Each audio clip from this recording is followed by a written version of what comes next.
Hello दोस्तों, आज हम आपको 12th class subject pol science और चैप्टर का नाम है समकालीन विश्व में सुरक्षा पार्ट फर्स्ट के बारे में बताएंगे। समकालीन विश्व में सुरक्षा पार्ट फर्स्ट में हमने 6 टॉपिक या क्वेश्चंस लिए हैं। तो आइए दोस्तों समझते हुए चलते हैं एक एक टॉपिक या क्वेश्चंस के बारे में।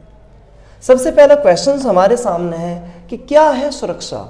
तो सुरक्षा क्या है? एक ऐसी अवधारणा जिसमें हम किसी एक देश की सुरक्षा पर बल न देते हुए पूरे विश्व के सभी लोगों की सुरक्षा पर बल देते हैं। सुरक्षा अपने आप में एक वाइड अवधारणा है जिसके बारे में अलग अलग दृष्टिकोण हमें देखने को मिलते हैं। कुछ लोगों का मानना है हमें आतंकवाद से सुरक्षा चाहिए, कुछ का कहना है हमें गृह युद्ध से सुरक्षा चाहिए, कुछ का कहना है हमें महामारियों से सुरक्षा चाहिए, कुछ का कहना है निर्धनता भुखमरी से सुरक्षा चाहिए। और उस सुरक्षा के अनुरूप ही हर देश अपने अपने अनुसार कदमों को उठाता भी है। तो हम कह सकते हैं कि सुरक्षा की अवधारणा अपने आप में एक व्यापक अवधारणा है जिसे शब्दों में हम नहीं बांध सकते। बात आती है कि सुरक्षा जो है उसके कितने स्वरूप हैं। तो सुरक्षा के 2 स्वरूप हमें देखने को मिलते हैं। पहले को कहते हैं पारंपरिक सुरक्षा और दूसरे को कहते हैं गैर पारंपरिक सुरक्षा। पारंपरिक सुरक्षा का अर्थ है कि सुरक्षा की वो अवधारणा जो समाज में पहले से ही या विश्व में पहले से ही चलती चली आ रही है, जबकि गैर पारंपरिक सुरक्षा की अवधारणा वह अवधारणा है जो अभी हाल ही के कुछ समय में विकसित हुई है। अब नेक्स्ट क्वेश्चन हमारे सामने है कि पारंपरिक सुरक्षा की अवधारणा के अनुसार बाहरी सुरक्षा के तत्व क्या हैं। पारंपरिक सुरक्षा की अवधारणा के अंतर्गत बाहरी सुरक्षा के क्या तत्व हैं। तो पारंपरिक अवधारणा के अनुसार बाहरी सुरक्षा के तत्वों के अंतर्गत कुछ तत्व हैं, जैसे शक्ति संतुलन बनाए रखना। पारंपरिक सुरक्षा में कहा गया है कि सैन्य बल हमारे लिए खतरे हैं, सैन्य संघर्ष हमारे लिए खतरे हैं और सैन्य संघर्षों का समाधान सैन्य रास्तों से ही होगा। तो इसमें पहला पॉइंट है शक्ति संतुलन। शक्ति संतुलन का मतलब है पावर बैलेंस। अगर एक देश के पास 4 या 5 परमाणु बम हैं, उसके पास कुछ नाभ की हथियार है या बैलिस्टिक मिसाइलें हैं, तो दूसरे देश की कोशिश भी यही होती है कि वो भी अपने पास बैलिस्टिक मिसाइलें रखें। तो शक्ति संतुलन पावर बैलेंस पारंपरिक सुरक्षा का एक तत्व है। दूसरा है आत्मसमर्पण करना।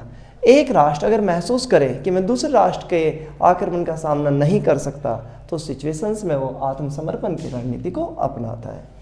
नेक्स्ट है अपरोध सिद्धांत। अपरोध का अर्थ है रोक और संतुलन। अपरोध सिद्धांत को हमने शीत युद्ध के समय में भी देखा, जब अमेरिका और सोवियत संघ दोनों देशों ने इस सिद्धांत थ्योरी का उपयोग किया और इसी का परिणाम था शीत युद्ध एक बड़े युद्ध में बदलने से रुक गया। नेक्स्ट है गठबंधन बनाना। पारंपरिक सुरक्षा की अवधारणा के अंतर्गत एक देश की कोशिश यही होती है कि कैसे अपने आप को ताकतवर बनाए, तो इसी का परिणाम है कि वो गठबंधन बनाता है। गठबंधन राजनीतिक भी हो सकता है और सैन्य रूप में भी, जैसे कि शीत युद्ध के समय हमने अलग अलग सैनिक गुट और उनसे संबंधित गठबंधन देखे। नाटो, सीएटो, सैंटो, ये सभी सैनिक गठबंधनों के नाम थे। तो अलग अलग देशों ने गठबंधनों का निर्माण भी किया। आइए नेक्स्ट क्वेश्चन हमारे सामने चलता है। पारंपरिक सुरक्षा के अनुसार आंतरिक सुरक्षा का रूप क्या है। अभी हमने पढ़ा पारंपरिक सुरक्षा के अनुसार बाहरी सुरक्षा के तत्व क्या हैं। यहाँ हम पढ़ रहे हैं पारंपरिक सुरक्षा की अवधारणा के अनुसार आंतरिक सुरक्षा का क्या रूप है, यानी पारंपरिक अवधारणा में आंतरिक सुरक्षा के बारे में क्या बताया गया। तो आंतरिक सुरक्षा की अवधारणा में बताया गया कि हमारे सामने एक बड़ी चुनौती सैन्य संघर्ष है जो अलग अलग राष्ट्रों में होते हैं। कई बार ये सैन्य संघर्ष राजनीति में पद प्राप्ति के लिए होते हैं, जिसका परिणाम सैनिक शासन की उत्पत्ति के रूप में देखने को मिलता है। नेक्स्ट अलगाववादी संघर्ष। क्या है अलगाववाद? अलगाववाद एक ऐसी विचारधारा है जिसमें लोगों द्वारा अपने राष्ट्र से अलग होने की विचारधारा को अपनाया जाता है कि हम राष्ट्र से अलग हैं। दुनिया के अलग अलग देश समय समय पर अलगाववादी विचारधारा से संबंधित रहे हैं या जूझते रहे हैं। नेक्स्ट सीमा पार आतंकवाद। सीमा पार आतंकवाद से अभिप्राय आतंकवाद के उस रूप से है जिसे एक देश द्वारा दूसरे देश में पैदा किया जाता है ताकि वहाँ पर विनाश को बढ़ावा दिया जाए, भय आतंक का माहौल पैदा किया जाए, दूसरे देश को नुकसान पहुंचाया जाए। तो आज ये सीमा पार आतंकवाद सभी के सामने एक बड़ी चुनौती है। नेक्स्ट है अंदरूनी सुरक्षा। अंदरूनी सुरक्षा में आंतरिक शांति जो अलग अलग तरीकों से उत्पन्न होने वाले खतरों से पैदा होती है। तो आंतरिक सुरक्षा की अवधारणा में यही बताया गया कि एक देश अलगाववाद वगैरह, सैन्य संघर्ष वगैरह, सीमा पार और अदर कारणों से जो चुनौतियाँ उत्पन्न होती हैं उन्हें दूर करें। तो यहाँ पर हमने पढ़ा दोस्तों पारंपरिक सुरक्षा की धारणा के अंतर्गत आंतरिक सुरक्षा का रूप क्या है। नेक्स्ट क्वेश्चन हम लेकर चलते हैं, सुरक्षा की पारंपरिक अवधारणा में कितने तरीके अपनाए गए। सुरक्षा की पारंपरिक अवधारणा क्या कहती है कि हम विश्व की अपनी सुरक्षा कैसे करें। तो इस अवधारणा में कुछ पॉइंट्स लेकर चलते हैं, जैसे न्याय युद्ध की अवधारणा। न्याय युद्ध की यूरोपीय अवधारणा। न्याय युद्ध की अवधारणा कहती है कि सैनिक संसाधनों का उपयोग किया जाए, युद्ध का उपयोग किया जाए, लेकिन न्याय संगत ढंग से, सीमित ढंग से, और इस ढंग से किया जाए कि अगर अत्याचार वगैरह कोई हो रहा है तो उनको समाप्त किया जाए। नेक्स्ट दूसरा तरीका आता है सुरक्षा की पारंपरिक अवधारणा में CBM। CBM का मतलब है कॉन्फिडेंस बिल्डिंग मेजर्स, विश्वास बहाली के आपसी उपाय। विश्वास बहाली के आपसी उपायों का मतलब है वे उपाय जो अलग अलग राष्ट्रों द्वारा आपस में मिलकर अपनाए जाते हैं। विश्वास बहाली के आपसी उपायों के अंतर्गत अलग अलग राष्ट्र एक दूसरे के सीमा संबंधी विवादों को सुलझा सकते हैं, आपसी व्यापार को बढ़ावा देने की कोशिशें करते हैं। इसके अलावा मुख्य रणनीति के रूप में अपने परमाणु ठिकानों की जानकारी दूसरे देश को दे सकते हैं, जिससे आपस में दोनों देशों के बीच विश्वास को कायम किया जा सके। और जब राष्ट्रों के बीच एक बार विश्वास कायम हो जाएगा तो जाहिर सी बात है उनके बीच में संघर्ष वो भी समाप्त होता चला जाएगा। नेक्स्ट रणनीति है निरस्त्रीकरण संधियां या निशस्त्रीकरण संधियां। निशस्त्रीकरण संधियां वे संधियां जिनका उद्देश्य है परमाणु हथियारों की होड़ को पूर्ण रूप से रोकना है। 1945 में यूएनओ के आगमन के बाद से आज तक तरह तरह की निशस्त्रीकरण संधियों का निर्माण किया गया है, जैसे NPT nuclear protection treaty 1968। NPT 1968 में कहा गया कि जिन देशों ने 1967 तक परमाणु हथियार बना लिए हैं वो देश तो आगे बनाएंगे, और जिन देशों ने नहीं बनाए उन्हें आगे बनाने की अनुमति नहीं दी जाएगी। BWC बायोलॉजिकल वेपन कन्वेंशन जैविक हथियारों पर रोक से संबंधित संधि थी। 1972 में इस संधि को बनाया गया ताकि जैविक हथियार बनाने पर रोक लगाई जाए। इस तरीके से ABM एंटी बैलिस्टिक मिसाइल संधि 1972, SALT सेकंड 1973, स्टार्ट 1991, CTBT 1996। तो निशस्त्रीकरण संधियां रहीं ताकि विश्व को हथियारों की होड़ से, अलग अलग प्रकार के संघर्षों से सुरक्षित रखा जा सके। तो आइए दोस्तों अगला क्वेश्चन हमारे सामने है कि क्या है सुरक्षा की अपारंपरिक अवधारणा। सुरक्षा की अपारंपरिक अवधारणा या गैर पारंपरिक अवधारणा किसे कहा गया। तो सुरक्षा की अपारंपरिक अवधारणा से अभिप्राय उस अवधारणा से है जो वर्तमान समय की उपज है। आज जब दुनिया के सामने तरह तरह की चुनौतियां उत्पन्न हो रही हैं तो उस सिचुएशन में सुरक्षा की अपारंपरिक अवधारणा एक नए भविष्य को हमें बताते हुए चलती है। यही कारण है कि अपारंपरिक अवधारणा को हम विश्व की रक्षक के नाम से भी जानते हैं। तो सुरक्षा की अपारंपरिक अवधारणा में कहा गया कि सैन्य खतरों के साथ साथ आज हमें मानवीय खतरों से भी सुरक्षा चाहिए, कि सैन्य खतरे तो हैं ही हमारे सामने चुनौती, लेकिन जो मानवीय खतरे हैं उनसे भी सुरक्षा चाहिए।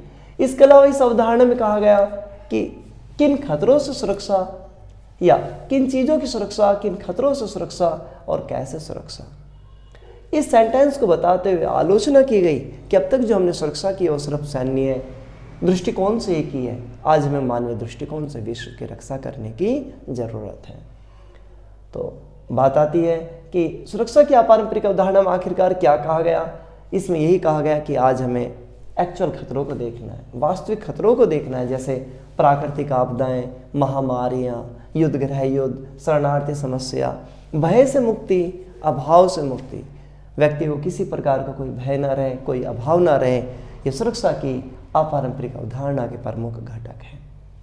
नेक्स्ट क्वेश्चन हमारे सामने है कि आज विश्व के सामने खतरे के क्या क्या स्रोत हैं, या खतरे के कौन कौन से नए स्रोत आज पैदा हो रहे हैं। तो आज विश्व में खतरे के नए नए स्रोतों को हम उत्पन्न होते देख सकते हैं, जैसे मानव अधिकार हनन। मानव अधिकार वे अधिकार जो एक व्यक्ति के लिए ना होकर दुनिया के सभी लोगों के लिए समान रूप से बनाए गए हैं। यूएनओ द्वारा 10 दिसंबर 1948 को सभी लोगों को 5 मानव अधिकार उपलब्ध कराए, लेकिन उन सब के बावजूद आज भी विश्व के अलग अलग भागों में मानव अधिकारों का हनन चरम पर देखा जा सकता है। चाहे विकसित देश हो, विकासशील या अल्पविकसित, लगभग सभी जगह समस्या एक गंभीर रूप में मौजूद है। कहीं राजनीतिक उत्पीड़न है तो कहीं सैन्य उत्पीड़न है। नेक्स्ट, वैश्विक निर्धनता। आज विश्व की आबादी करीब 8 अरब हो चुकी है। उन सब के बावजूद वैश्विक निर्धनता उच्च रूप में बनी हुई है।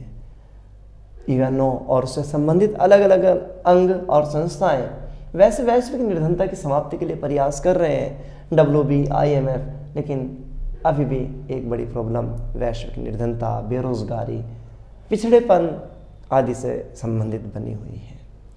शरणार्थी समस्या। शरणार्थी समस्या एक ऐसी समस्या जिसकी उत्पत्ति में युद्ध, गहराई युद्ध, प्राकृतिक आपदाओं का काफ़ी बड़ा रोल रहा है। विश्व भर में शरणार्थी समस्या को हम उच्च रूप में देख सकते हैं, तो ये सबसे बड़ी प्रॉब्लम। नेक्स्ट, महामारियाँ। आज पूरा विश्व तरह तरह की महामारियों से ग्रस्त है और आरंभ से ही तरह तरह की महामारियाँ हमें देखने को मिलती रही हैं। जैसे प्रथम विश्व युद्ध के समय हमने स्पेनिश फ्लू देखा, आगे चलकर हम bird flu, SARS, severe acute respiratory syndrome, HIV AIDS, swine flu and कोविड-19, कोरोना वायरस डिजीज 19। तो महामारियां भी विश्व के सामने एक बड़ा खतरा है। इसके अलावा धार्मिक, जातीय, नस्लीय नरसंहार या भेदभाव। नेक्स्ट, ग्लोबल वार्मिंग यानी भूमंडलीय उष्णतापन, पृथ्वी के तापमान का गर्म होना, ओजोन परत का नष्ट होना, ये पर्यावरण से संबंधित विश्व के सामने चुनौतियां हैं। तो दोस्तों, समकालीन विश्व में सुरक्षा पार्ट फर्स्ट आपको समझ में आया होगा।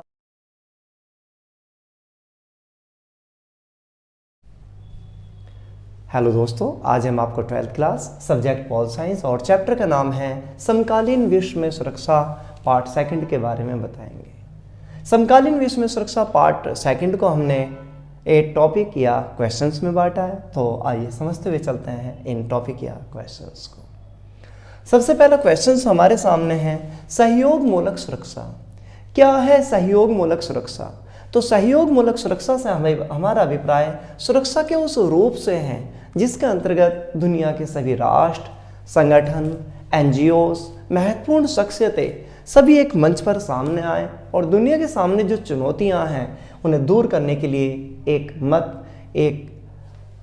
साथ प्रयासों को जब संपन्न करें तो उस स्थिति को ही हम सहयोग मूलक सुरक्षा के नाम से जानते हैं।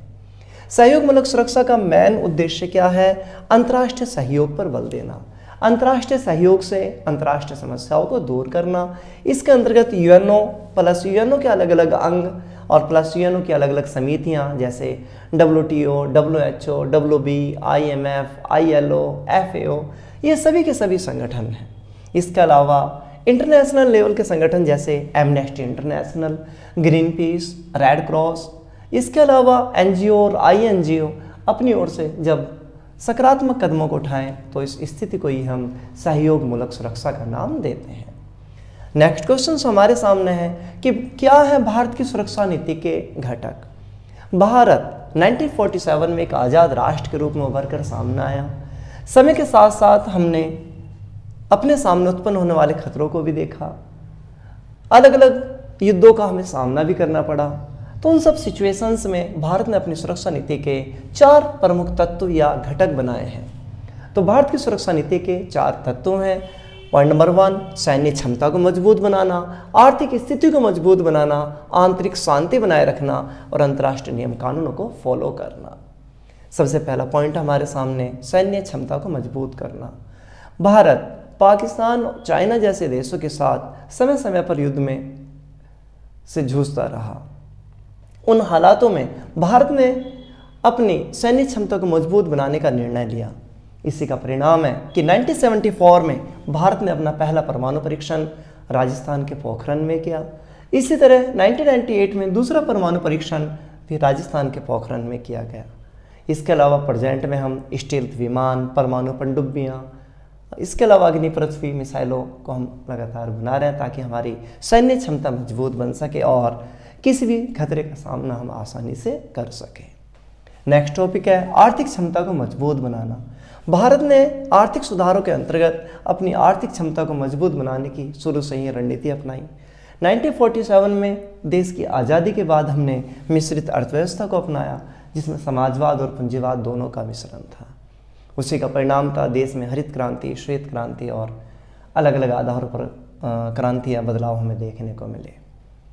इसके अलावा 1991 में जब हमने महसूस किया कि अपनी आर्थिक स्थिति में सुधारों की ज़रूरत है, तो उन हालातों में हमने 1991 में LPG लिबरलाइजेशन, प्राइवेटलाइजेशन एंड ग्लोबलाइजेशन, उदारीकरण, निजीकरण और वैश्वीकरण की रणनीति को अपनाया, जिसके परिणाम स्वरूप भारत में FDI, foreign direct investment, MNC, multinational companies वगैरह का आगमन होता चला गया और भारत की आर्थिक स्थिति सुधरती चली गई। नेक्स्ट, आंतरिक शांति को बनाए रखना। अंतर्राष्ट्रीय शांति और आंतरिक शांति। आंतरिक शांति एक महत्वपूर्ण मुद्दा है। भारत द्वारा आंतरिक शांति के क्षेत्र में क्षेत्रीय असंतोष को दबाने की कोशिशें की गई, क्षेत्रीय असंतोष के कारणों को जाना गया, उनके समाधान की कोशिशें की गई। इसी तरह से अलगाववादी आंदोलन देश के अलग अलग राज्यों में समय समय पर पनपे। पंजाब, मिजोरम, नागालैंड, आसाम, जम्मू एंड कश्मीर, हमने सभी मुद्दों को समाप्त करने के लिए अलग अलग समय पर अलग अलग कदमों को उठाने का काम किया। नेक्स्ट, अंतर्राष्ट्रीय में विश्वास। भारत शुरू से अंतर्राष्ट्रीयता में विश्वास करता आया है। इसी का परिणाम है कि 1945 में जब यूएनओ का निर्माण हुआ तो यूएनओ के निर्माण में यानी 51 देशों में भारत का भी नाम आता है। इसी तरह हमने नैम, नॉन अलाइड मूवमेंट, गुटनिरपेक्ष संगठन का निर्माण किया। इसी तरह पंचशील 1954 में हमने चाइना के साथ मिलकर पंचशील बनाया। निशस्त्रीकरण की नीति को हम फॉलो करते हैं। तो हमारा कह सकते हैं कि भारत शुरू से अंतर्राष्ट्रीयता में विश्वास करता आया है और कर रहा है। तो ये हमने पढ़ा भारत की सुरक्षा नीति के प्रमुख घटक। नेक्स्ट क्वेश्चन हमारे सामने है, क्या है उत्तरी गोलार्ध और दक्षिणी गोलार्ध? दुनिया के सभी देशों को हम दो गोलार्धों में बांटते हैं, उत्तरी एंड दक्षिणी। आमतौर पर उत्तरी गोलार्ध के अंतर्गत विकसित देशों को इन्वॉल्व करते हैं, जबकि दक्षिणी गोलार्ध के अंतर्गत विकासशील देश या तीसरी दुनिया के देशों को शामिल किया जाता है। उत्तरी गोलार्ध के देश वे देश हैं जो तकनीकी रूप से, IT रूप से संपन्न हैं, जबकि दक्षिण गोलार्ध के देश वे देश हैं जो अलग अलग आधारों पर तरह तरह की समस्याओं से जूझ रहे हैं। नेक्स्ट क्वेश्चन है हमारे सामने, आंतरिक रूप से विस्थापित जन। क्या है आंतरिक रूप से विस्थापित जन? तो आंतरिक रूप से विस्थापित जन से हमारा अभिप्राय उन लोगों से है जो अपने ही देश में अलग अलग कारणों जैसे सशस्त्र संघर्ष, युद्धगृह युद्ध, प्राकृतिक आपदाएं, राजनीतिक उत्पीड़न, नस्लीय, धर्म के आधार पर, जातिगत आधार पर होने वाले उत्पीड़न से, नरसंहार से बचने के लिए जब अपने ही देश में एक स्थान से दूसरे स्थान पर चले जाएं तो उस स्थिति को ही हम आंतरिक रूप से विस्थापित जन के नाम से जानते हैं। दुनिया के अलग अलग देशों में आंतरिक रूप से विस्थापित जन एक बड़े पैमाने पर मौजूद हैं। उदाहरण स्वरूप भारत में J&K में, जम्मू एंड कश्मीर में जब कश्मीरी पंडितों का शोषण हुआ तो उन हालातों में वे कश्मीर घाटी छोड़ने को मजबूर हुए। इसी तरह सीरिया, अफगानिस्तान, प्रेजेंट में यूक्रेन, रूस और यूक्रेन के युद्ध के कारण लाखों की संख्या में लोग यूक्रेन में विस्थापित होने को मजबूर हो चुके हैं। नेक्स्ट क्वेश्चन, युद्ध की अर्थव्यवस्था। क्या है युद्ध की अर्थव्यवस्था? युद्ध की अर्थव्यवस्था शब्द का इस्तेमाल आज हम दुनिया के अलग अलग देशों के संदर्भ में करते हैं। अमेरिका, रूस, चाइना, दुनिया के लगभग सभी प्रमुख देश आज अपनी इकोनॉमी का एक बड़ा पैसा या अर्थव्यवस्था का एक बड़ा पैसा युद्ध और युद्ध से रिलेटेड तैयारियों में, मिसाइलों में, परमाणु हथियारों को बढ़ाने में कर चुके हैं और इसी का परिणाम है आज पूरे विश्व में परमाणु हथियारों की होड़ एक भयंकर तरीके से बढ़ रही है। HDI, ह्यूमन डेवलपमेंट इंडेक्स, मानव विकास सूचकांक, वह सूचकांक जिसको UNDP के द्वारा प्रतिवर्ष जारी किया जाता है। जैसे 2022 में 191 देशों की लिस्ट में हमारे इंडिया का स्थान 132 आया है। शांति अभियान, वे अभियान जो दुनिया के अलग अलग देशों में UNO के द्वारा चलाए जाते हैं। स्पेशली अफ्रीकन देशों में समय समय पर शांति अभियान चलाए जाते रहे ताकि वहाँ शांति व्यवस्था को कायम किया जाए। अब क्वेश्चन हमारे सामने है कि विकसित और विकासशील देशों के सामने मौजूद खतरों में क्या अंतर है। यानी तीसरी दुनिया के देशों अर्थात विकासशील देश और विकसित देशों के सामने मौजूद खतरों में क्या अंतर है। तो हमें जानकारी होनी चाहिए। विकसित देश हर तरह से साधन संपन्न है, तकनीक से भरपूर है, तो उनके सामने खतरों का स्वरूप इतना व्यापक नहीं है जितना खतरों का स्वरूप विकासशील देशों में है, जो ऑलरेडी पहले से ही तरह तरह की समस्याओं से जूझ रहे हैं। तो आइए देखते हैं क्या क्या इनमें अंतर है। यदि हम निर्धनता, बेरोजगारी की बात करें, पिछड़ेपन की बात करें, आय में असमानता की बात करें, तो यह समस्या हमें आमतौर पर विकासशील या तीसरी दुनिया के देशों में मिलेगी। इसी तरह ग्लोबल वार्मिंग, भूमंडलीय उष्मीय तापन, पृथ्वी के तापमान का बढ़ना। ग्लोबल वार्मिंग की समस्या से आज नहीं तो कल लगभग सभी देश गुजरेंगे, लेकिन प्रेजेंट में इसका सबसे बड़ा सामना विकासशील देशों को करना पड़ रहा है, विशेष रूप से किसानों को करना पड़ रहा है कि ग्लोबल वार्मिंग के कारण पर्यावरण चक्र में बदलाव आ चुका है। असमय वर्षा, सूखा, अकाल जैसे सिचुएशंस बढ़ रही है, यानी कृषि उत्पादन लगातार घट रहा है और रोजगार पर उसका एक बड़ा प्रभाव पड़ रहा है। इसी तरह राजनीतिक उत्पीड़न या मानवाधिकारों का हनन की जब बात आती है तो विकसित देशों की तुलना में विकासशील देशों में ज़्यादा बड़ी प्रॉब्लम है।